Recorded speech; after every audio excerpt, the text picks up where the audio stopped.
Okay, so what we're going to do today is talk about using a light box, a T-square, and doing some cross-hatching with our practice here.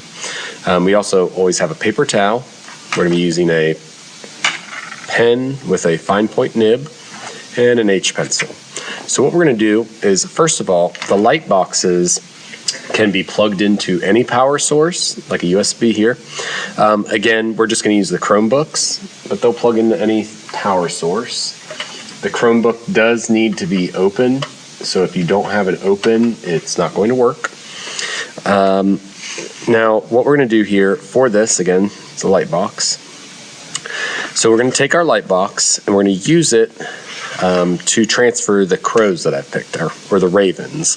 And to do this, what we're going to do is we're going to practice cross-hatching with this. I don't want this to just be solid black lines. I want you practicing cross-hatching, but I am going to let you trace the initial image for that. So to do this, what we're going to do, let's just get me out of there, is first of all, we're going to line this up. So this is going to be our final paper, and wherever we lay this is basically where we're setting up our design. Now remember, you can crop the paper, but we do want to have it nice and laid out, and we also do want to have our quote nice and straight. So again, you guys, we're supposed to pick quotes. We listen to the Raven, and then you're supposed to pick a quote to use in black letter calligraphy. Now, to do this, when you're using a T-square, the T-squares that we have are flat on the edge, so you can lay them right on top of your paper. So when you're doing this, all you do for a T-square is you use the straight edge here, and you line it up with the straight edge here to put your lines. So if I'm going to put my quote right here, all I'm going to do is, as light as possible, I'm just going to do this. And that way, when I write out my quote, it'll be nice and straight. I know you can't see that on the camera too well, but that's the point. Again, if you draw too dark, you're not doing it right. So that gives me spacing for my quote.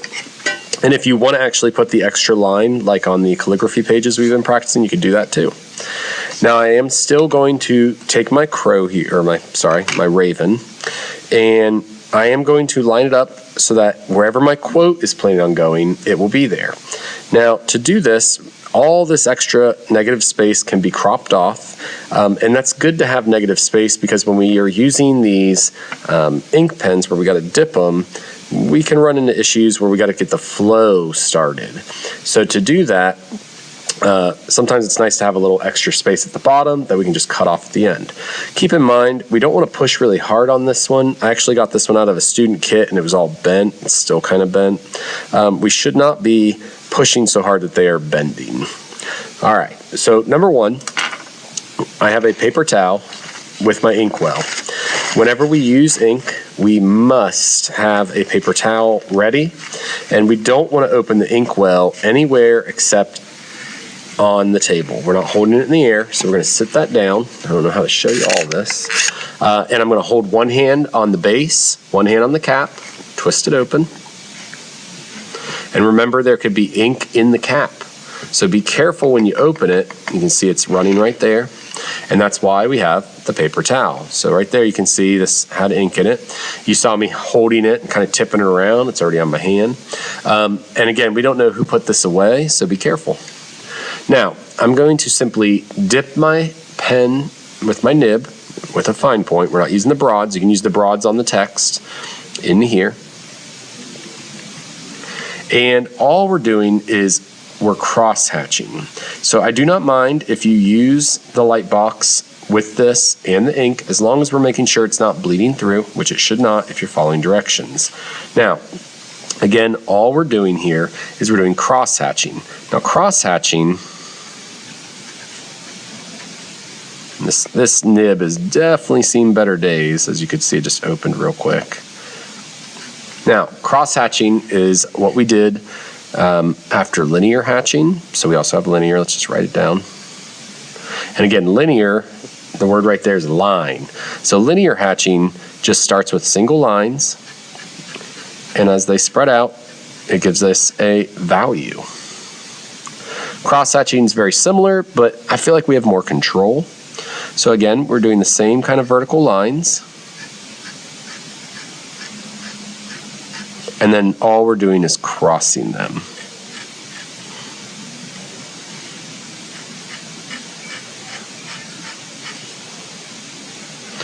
Now, the more lines that cross, the more darkness will appear.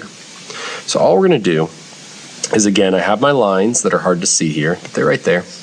I'm going to take my bird, and we are not tracing, we're not outlining. Again, I can't imagine anything where we really outline in this class. What I want you to do is come in, and you should be working with cross-hatching on the black of the bird. Now, the one I picked here does not have many values. It's more just black and white.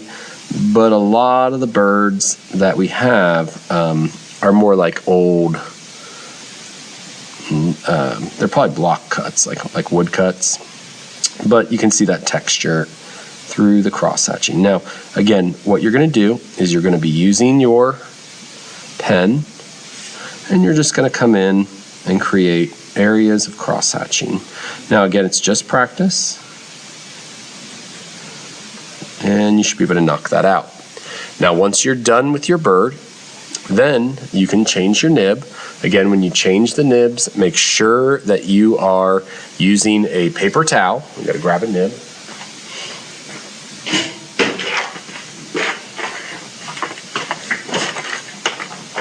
And again, when you're doing this part, you can choose a broader nib.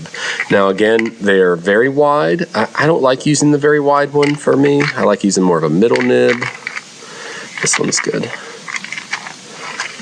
Okay. Now again, be careful. We do not want ink everywhere. We want to take our nib. We're going to try to get the ink as much as we can off of there. And then while holding it with a paper towel, we're going to wiggle that out. Comes right out. And we're going to put in our broad nib. Again, if you want to use the regular fine point, you can try that, but I would like you to have the style of the Old English black letter. Now, again, we're doing the same thing. We're going to dip, and then using our spacing, we are going to start using our sheets and write out our quotes. This ink is a little watery, actually. And again, following those steps. Now, you do not need to use all caps, but I would like you to have at least the first letter capitalized. So again, this is the Raven lesson.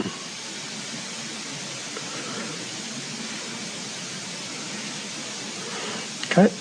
Now, when you're totally done, we're again going to take this.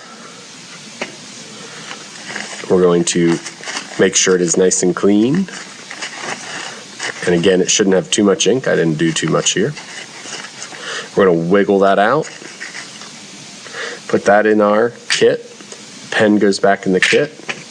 Now, actually, before we do any of that, the first thing you should do is one hand on the well, one hand on the lid. Make sure to close it. And you can see this thing is a mess. Okay, I'm not sure who had that last time, but we are going to need to wipe that down. So again, on the outside, we want to at least wipe it down. If not, leave it on a wet paper towel. If it is leaking this much, then we need to also put it in the sink. Now, again, your quote for this should be at least 3 words from Edgar Allan Poe's The Raven. You should have a cross-hatched raven here. We will crop them. And just to show you a representation,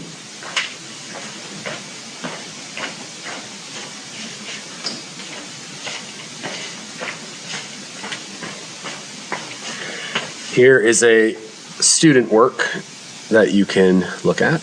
Again, that can all be on one sheet. Now, let's say you mess up and your bird's here, but you mess up your text. I'm suggesting that you guys make sure you can crop the bird. So if you mess your text up, we'll cut the bird out and we'll do the text on a separate sheet and then combine them on one sheet like this.